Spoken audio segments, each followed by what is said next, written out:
afternoon, Malaysia. This is Updates at Noon, and I'm Renee Fong. And making our headlines today, government mulls buyback policy for peranti siswa recipients.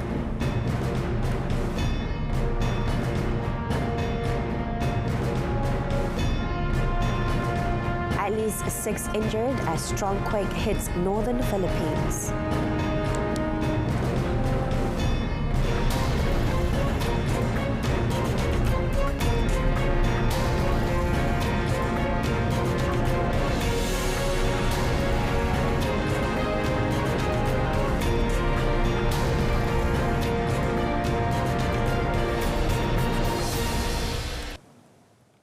The Ministry of Communications and Multimedia, KCOM, is looking into the possibility to implement a buyback policy for the peranti siswa recipients to sell their tablets back to the government if they no longer require them. Its Minister Tan Sri Anwar Musa said the ministry is of the opinion that the method will help to tackle the issue of students selling their peranti siswa devices to other parties below the market price value.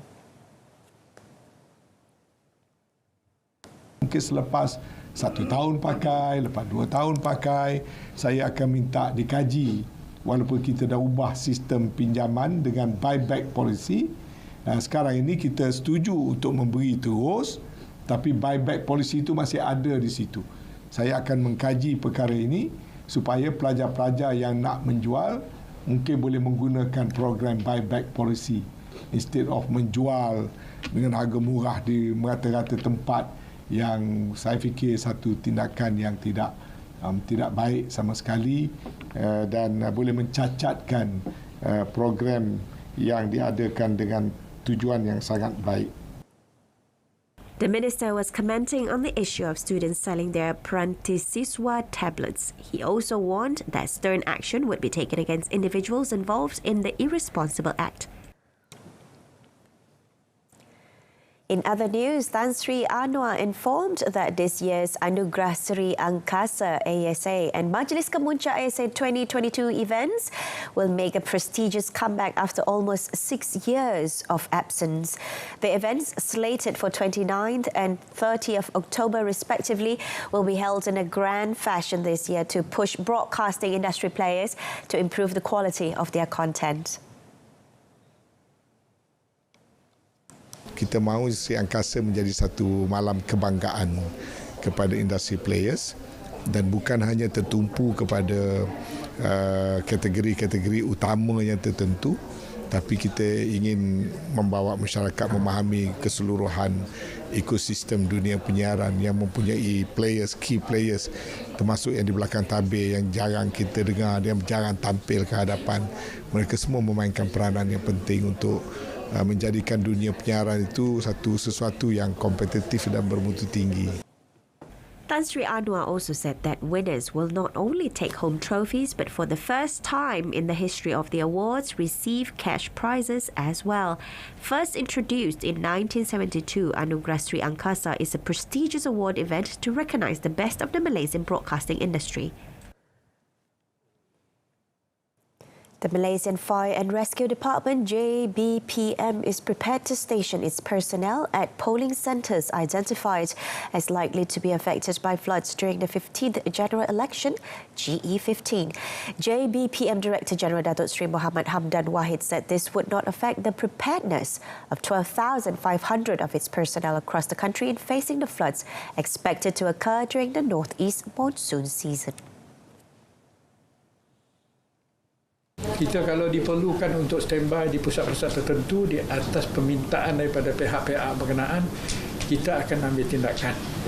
Walau bagaimanapun sudah ada prediction dan forecasting yang telah dibuat oleh Mets Malaysia dan juga JPS. Kita percaya spot-spot tertentu sahaja yang mungkin kita akan letakkan penggalan hadapan kita di dalam mod yang paling tinggi. He said this after officiating the JBPM's Forum on Integrity and Anti-Corruption at Al-Bukhari International University in Alor yesterday. Datuk Seri Mohamad Hamdan said JBPM has always been on standby mode and is alert to weather changes, especially flooding incidents that may occur outside the hotspot areas.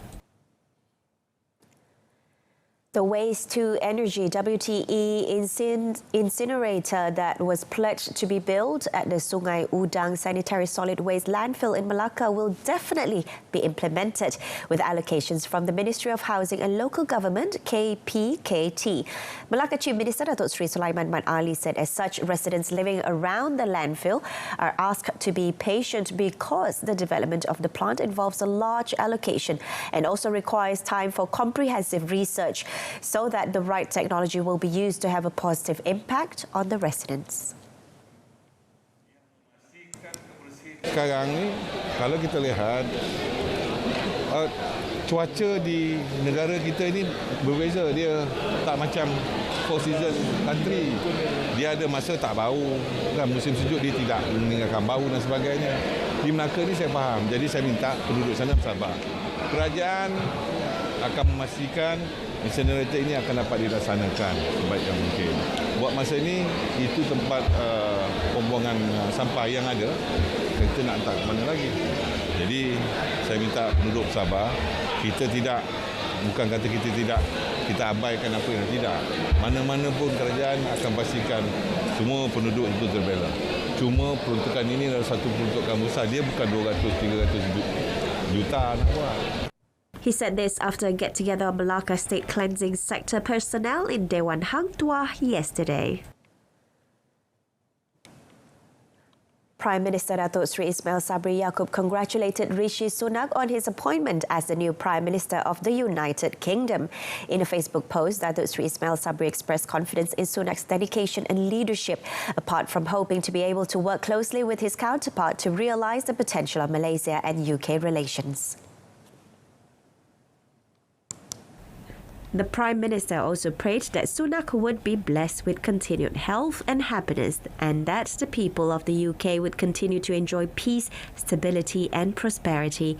He is very pleased with the achievements so far in deepening the close relationship between the two countries that have been established 65 years ago. The Premier added that Malaysia and the UK have enjoyed friendly and productive relations, supported by cooperation in various aspects which are mutually beneficial, especially in the trade and investment sectors. He said that Malaysia and the UK's close relationship, history and shared aspirations have indeed brought great benefits to the people of both countries.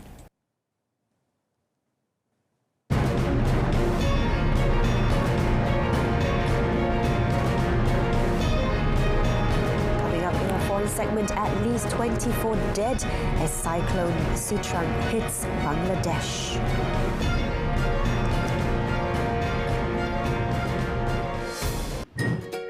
Seronoknya kau nak berkelah dekat sini. Tak sabarnya nak mandi. Kotor je tempat ni. Apa yang aku tahu, kau tempat kotor macam ni. Baliklah macam ni. Nanti dia cengketi leptospirosis pula. Anda bijak kerana tidak berkelah di kawasan yang berpotensi untuk dijangkiti leptospirosis. Okey Malaysia. Anda bersedia? Ayo semua. Depan, belakang, jengkel, lompat, kiri, kanan, angkat, tolak, bawah dan atas. Teruskan. Cuk. Tarik nafas. Lepas. Sempena bulan Malaysia sihat sejahtera. Mulakan gerak sihat anda sekarang. Lebih aktif. Lebih hebat. Hebat. Welcome back. Aftershocks rocked the northern Philippines early today, hours after a strong earthquake with a magnitude of 6.7 injured at least 6 people and caused substantial damage to a hospital and several old churches. The quake, caused by a movement of the Earth's crust, struck around 10:59 p.m. local time near the upland town of Dolores. The quake, which occurred at a relatively shallow depth of 15.2 kilometers, was felt as far away as the capital Manila, more than 330 kilometers to the south. At least 6 people were injured in the Abra town of Lagayan. The Lagayan Mayor's office and high school building were sealed off after they sustained cracks and broken glass windows. In the city of Batak, in the neighbouring province of Ilocos Norte, several patients spent most of the night outside the government hospital after the ceiling collapsed on several rooms and damaged equipment. A number of old churches in Abra and Ilocos Norte also sustained damage. Quakes are a daily occurrence in the Philippines, which sits along the Pacific Ring of Fire, an arch of intense seismic as well as volcanic activity that stretches from Japan through Southeast Asia and across the Pacific Basin. At least 24 people died after Cyclone Sitrang slammed into Bangladesh, forcing the evacuation of about 1 million people from their homes. Sitrang made landfall in southern Bangladesh late Monday, but authorities managed to get about 1 million people to safety before the monsoon weather system hit. People evacuated from low-lying regions, such as remote islands and riverbanks, were moved to thousands of multi-story cyclone shelters. Police and government officials said most of the casualties were caused by falling trees, while some of them died in the north on the Jamuna River when their boat sank in the squally weather. Around 10 million people were without power in districts along the coast yesterday, while schools were shut across much of the country's south. Nearly 10,000 homes were either destroyed or damaged in the storm, and around 1,000 shrimp farms had been washed away in floods. Trees were uprooted as far away as the capital Dhaka, hundreds of kilometers from the storm center. Cyclones, the equivalent of hurricanes in the Atlantic or typhoons in the Pacific, are a regular menace in the region, but scientists say climate change is likely making them more intense and frequent. At least 11 students at a school for the blind in Uganda have burnt to death after a fire tore through a dormitory as they were sleeping in the early hours of Tuesday. The disaster occurred at about 1 a.m. local time at the Salama School for the Blind in the district of Mukono, east of the capital Kampala. The youngsters were trapped inside and unable to escape because the windows of the building had been made burglar-proof. Mukono District Security Head and Presidential Representative said the students were burned beyond recognition and a DNA test would be conducted to establish their identities.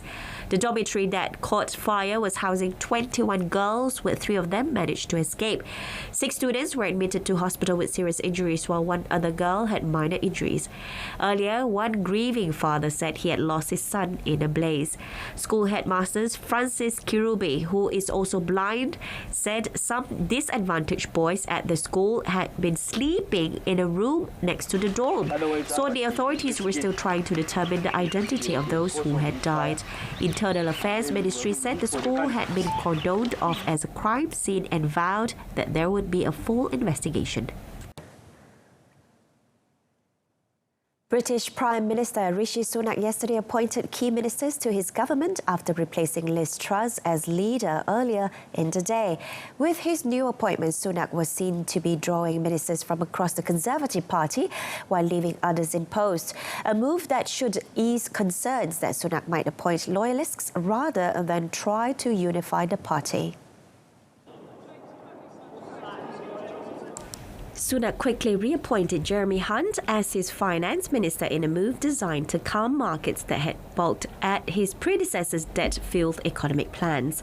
The new Prime Minister also restored Dominic Raab to the post of Deputy Prime Minister, a role he lost in Truss's 44 days in office, but reappointed James Cleverly as Foreign Minister and Ben Wallace at Defence. Suella Braverman was reappointed as Interior Minister less than a week after she resigned from the role for breaching government rules. Braverman replaced Grant Shapps, who held the post for less than a week and was appointed Business Minister in Sunak's government, taking over from Jacob Rees-Mogg. Penny Mordaunt, who ended her bid to win a leadership contest against Sunak on Monday, also retained her position as Leader of the House of Commons, a role that organises the government's business in the lower house of Parliament. The lineup reflects a unified party and a cabinet with significant experience, ensuring that at this uncertain time there is continuity at the heart of government. Sudanese security forces shot tear gas yesterday as thousands of pro-democracy protesters marked the first anniversary of a coup that derailed a transition to civilian rule and sent hunger and inflation soaring.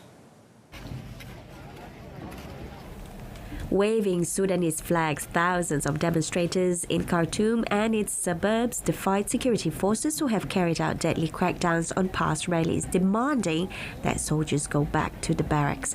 A year ago to the day, Army Chief Abdel Fattah al-Burhan seized power and arrested the civilian leaders with whom he had agreed to share power in 2019, when mass protests compelled the army to depose one of its own, longtime autocrat Omar al-Bashir. Protesters calling out that the revolution continues have demanded the creation of a civil democratic Sudan. For 12 months, near weekly anti-coup protests have been met with force, most recently on Sunday when security forces shot dead a protester, according to pro-democracy medics. At least 118 people have been killed while demanding a return to civilian rule, a condition for Western governments to resume crucial aid they halted in response to the coup. Former Pakistani Prime Minister Imran Khan announced that he would begin a protest march with his supporters from the eastern city of Lahore to Pakistan's capital Islamabad on Friday to call for early elections.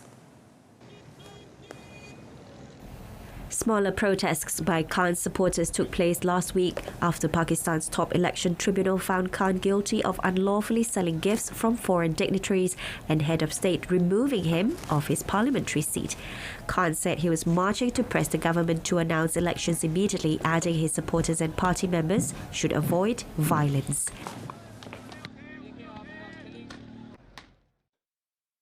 हमारे सारे लोगों को instructions हैं, हमने पुरअमन रहना है इससे, और हम इंशाल्लाह पुरअमन रहेंगे, लेकिन हम सिर्फ ये दिखाएंगे कि कौम आज पाकिस्तान कौम खड़ी किधर है. ये नजर आएगा सारों को Islamabad. Since being removed from office by a no-confidence vote in the legislature in April, Khan has held protests across the country calling for snap elections, but the government has said they will be held as scheduled in October or November next year. Last week's ruling has added to the political and economic uncertainty plaguing Pakistan this year. Khan was accused of misusing his 2018 to 2022 premiership to buy and sell gifts in state possession that was received during visits abroad. The Election Commission of Pakistan ruled that Khan would be removed from his seat in parliament, but did not order a longer disqualification from public office, which under Pakistani law can be up to 5 years.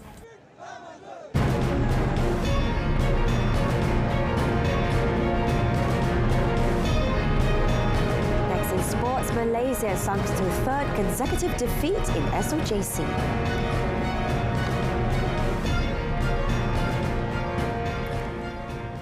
Malaysia's under-21 hockey squad continues its losing streak on the third day of the Sultan of Johor Cup Hockey Tournament, SOJC. The national team sank to their third consecutive defeat in the tournament after losing 1-3 to new entrant South Africa at the Taman Daya Hockey Stadium in Johor Bahru last night. The first quarter saw both teams deadlocked before South Africa drew first blood through a penalty corner converted by Kelvin Davies from Sensuel Gumbane's shot after the second quarter started in the 23rd minute. A minute later, Malaysia managed to pull level at 1-1 through a penalty corner shot by Muhammad Amirul Hanif Mahmad off a pass from Muhammad Zul Hanif Saharan. South Africa, who just joined the SOJC for the first time, scored the second goal through a Marvin Simons field goal in the 35th minute during the third quarter of the match, followed by the team's third goal in the 53rd minute, entering the final quarter through Cameron Le Forestier's field goal. Malaysia have failed to pluck a single point after they were trashed 0-8 by Australia on the second day of the SOJC on Sunday and losing to India 2-5 in opening action on Saturday. Dengan dua warna yang berbeza. A thorough study needs to be conducted before the video assistant referee VAR technology can be adopted widely in the Malaysia League, M-League.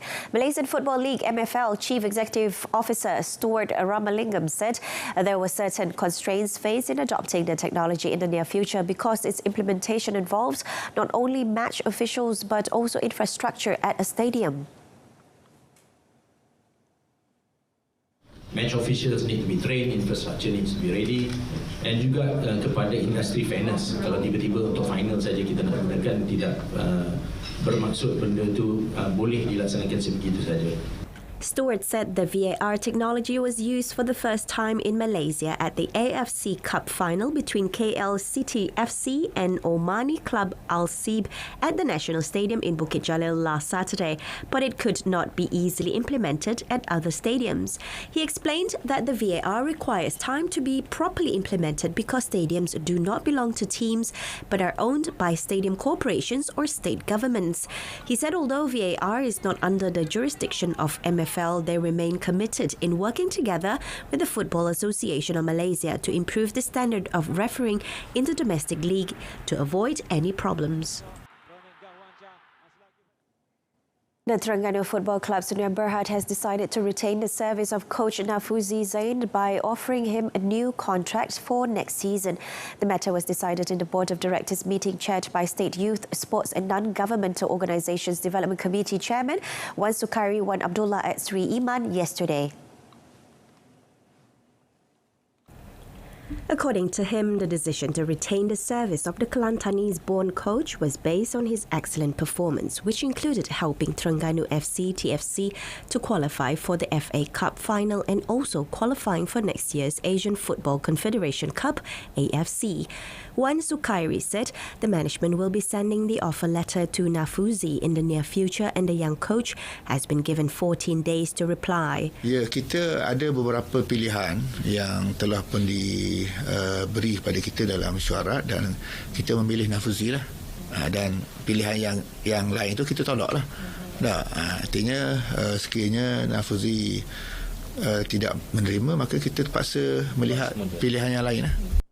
The 44-year-old Nafuzi began his career with the Turtle squad in 2018 as assistant coach to Irfan Bakti Abu Salim. He was later appointed as the interim head coach in 2019 after Irfan Bakti resigned suddenly following the team's poor performance. TFC then extended his services until 2022.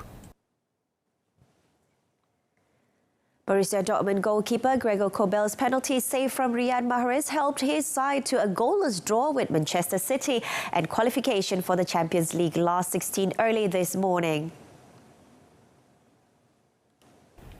Premier League champion City sit 3 points clear of Dortmund in Group G and are confirmed as group winners due to their superior head-to-head record.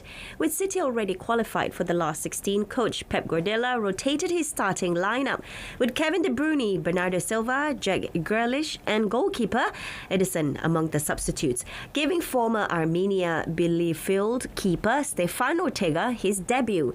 The teenage duo of Karim Adeyemi and Youssoufa Moukoko had several first-half chances to give Dortmund the lead, but it was City who had the best opportunity of the match.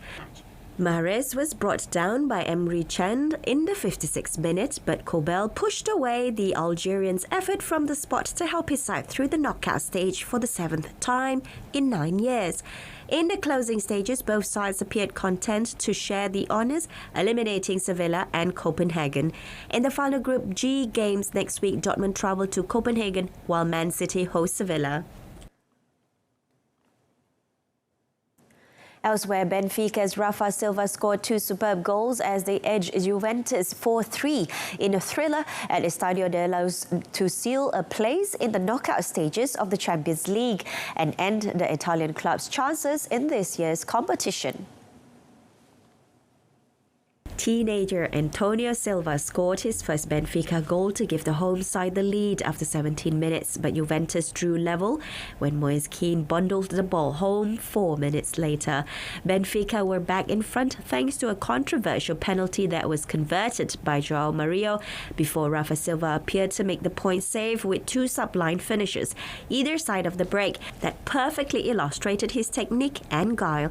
But the visitors pulled a goal back late on through to Arkadiusz Milik after he was set up by young English winger Samuel Eiling, and the latter was key again in creating a chance for Weston McKennie to score Juve's third. That saw a tense finish on a day when Benfica looked as though they would humiliate their visitors, but had to hold on as Rafa Silva missed out on a hat-trick by hitting the post. Benfica have 11 points from 5 games, the same as Group H leaders Paris Saint-Germain, while Juve's 3 points leaves them to focus on winning a place in the Europe League, something they can secure on the final match day when they host PSG. Meanwhile, RB Leipzig took a big step closer to the Champions League knockout stage with a 3-2 home win over Real Madrid early today. The home side took the lead 13 minutes into the game with Josko Gvardiol scoring on the rebound from a Thibaut Courtois save after a bullet header by Andre Silva. With the champions still recovering from the first blow, Leipzig extended their lead 5 minutes later when David Raum tried to pass into the box, but the ball deflected off a defender into the path of Christopher Nkunku, who was quick to react and rifled the ball in off the crossbar. Vinicius Jr. put Real back into the game just before the break with a header that went just inside the left post. But a Timo Werner strike from close range to finish a quick counter-attack in the 81st minute put Leipzig 3-1 up. After being fouled inside the area, Rodrigo scored from the penalty spot for Real's second goal in added time. The German side is second in Group F on 9 points, 1 behind leaders Real and 3 ahead of Shakhtar Donetsk, whom they will face in their final group game next week in need of a draw to guarantee them a top 2 spot. In tennis, then, Wawrinka knocked out US Open finalist and the Swiss Indoors Basel Tournament's second seed, Casper Ruud, in front of a cheering home crowd to move into the second round. The 37-year-old from Lausanne used a crisp and efficient performance to upset Ruud 6-4, 6-4 in the pair's first ATP head-to-head meeting. Wawrinka converted on each of his 2 break points, 1 late in each set, and saved all 3 against him to close out the victory in 1 hour and 18 minutes. Ruud committed just 4 unforced errors in the match, but one-handed Wawrinka the decisive break in the second set as the Norwegian surrendered serve at love with an untimely lose game. Wawrinka, who won 93% of his first serve points and hit 28 winners, served out the victory with ease to advance to the Basel second round for the 7th time. Wawrinka has reached 30 tour-level finals in his career, winning 16 titles, but has never reached the title match in Basel. Now, 14-13 overall at the ATP 500, he seeks to improve on semi-final runs in 2006 and 2011. He will next face American Brandon Nakashima, who beat David Goffin to 6-7, 6-6, 4 on Monday. And with that, we end today's updates at noon. In our top story, government miles buyback policy for Peranti Siswa recipients. Tune in to News at 10, coming up at 10 p.m. on My Freeview.